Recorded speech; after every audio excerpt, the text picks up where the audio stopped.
with the Brock Lesnar and John Cena feud culminating at WrestlePalooza on September 20th, this Saturday. I wanted to kind of take a look at the last 5 dates that Cena kind of has and any potential feuds or things that might be done in these last 5 dates. So we know that the first one is going to be on Raw at the MSG show, I want to say in November.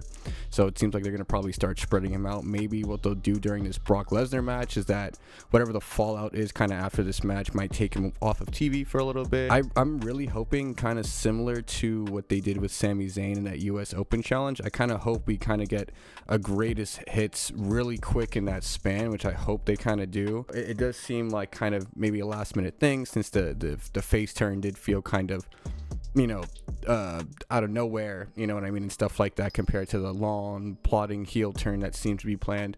But in all fair and honesty, now that we have that Super Cena back, that people were clamoring for those matchups that exemplified what John Cena was all about, specifically with these last couple of matches that have been booked out, with Logan and with Cody Rhodes and Sami Zayn specifically. It does feel and push towards some sort of AJ Styles involvement at some point. I cannot see AJ Styles and John Cena not being at least in the ring face to face one more time in the ring. These two, like, I know John Cena, Randy Orton, I know maybe John Cena, Edge, but to me, John Cena and AJ Styles is the perfect in-ring pairing. These two elevated each other, right? And it elevated AJ Styles' stock to a household name when he came in and feuded with him, and that momentum carried AJ Styles to this day. And that wasn't only on the excellence of John Cena, right, but the excellence of AJ Styles and being able to bring out, in my opinion, two at least of John Cena's best matches ever, and perhaps the best WWE matches ever, in my opinion, with their SummerSlam match and that just amazing Royal Rumble 2017 match. That I love that Logan Paul and John Cena's match referenced that same match because it never left the ring. So it does feel like everything is pointing to him fighting AJ Styles just one more time. We got Orton, we got Punk. And granted, it was with the heel Cena, but I know people might want to take that back, but I love the reverse pipe bomb. I love the whole Orton trying to mellow Cena out by telling him he needed kids. I thought all of that was extremely excellent, and actually, just as someone who is a longtime fan, I feel like is rewarding, and it rewards you for having that dedication to these characters, to see how the heel turn affects their actual relationship in some sort of like continuity. We should be revisiting AJ Styles. I was gonna say, if Kevin Owens wasn't injured, I do believe he would have been in that Logan Paul spot for sure. I think Logan Paul has been like a contingency plan, and it was also someone that stuck to Cena also because of the heel thing. And I think Cena, being a great wrestler, is like, how can I get heat, right, as a heel, attach myself to Logan Paul. So unfortunately, he kind of did have to have some sort of culmination of that, which we did get, which was a lot better than we ever thought it could be. With AJ Styles being a potential opponent, I think in these last couple of dates, we can also look towards maybe the future as well.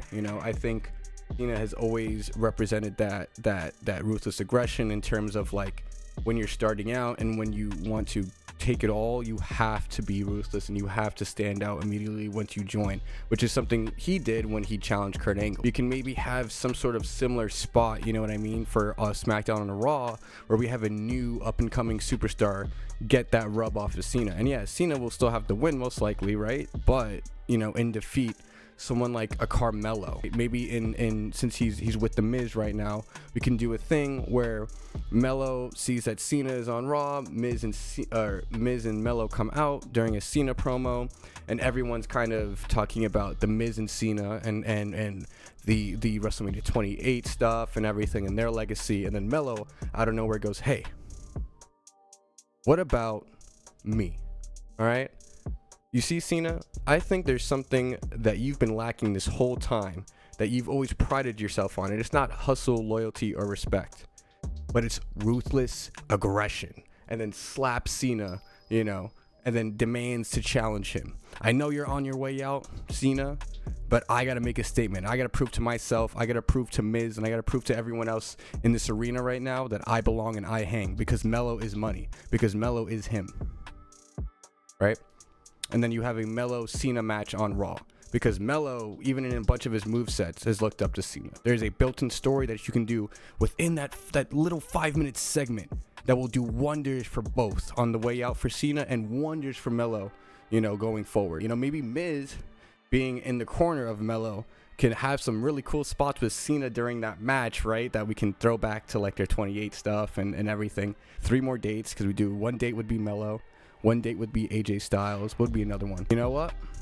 Dominic Mysterio should also we need one date where John Cena talks about how there was one title that he was never able to capture. That's the IC title. Now, we don't need to, we can have a similar finish to kind of what happened with Sammy, right? And him with Brock Lesnar coming out or something, some shenanigans.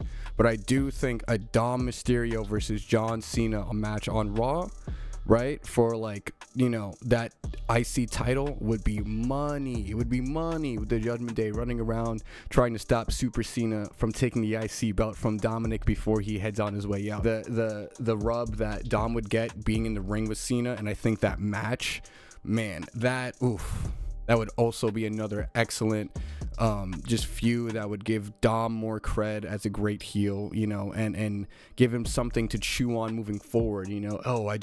I fought John Cena for the IC title and he wasn't able to take it off me, and it can be another layer in his greatest IC champ gimmick, basically, right? So I think there's a lot of options we can really play with in these last 5 dates. I think Dominic Mysterio going against John Cena would be great. I think the big one really is AJ Styles, since they're so closely tied to each other, and really AJ Styles' success in WWE as the top card guy is kind of due to him mixing it up with Cena and them producing magic every time. You remember Beat Up John Cena? That stuff was gold. It was amazing.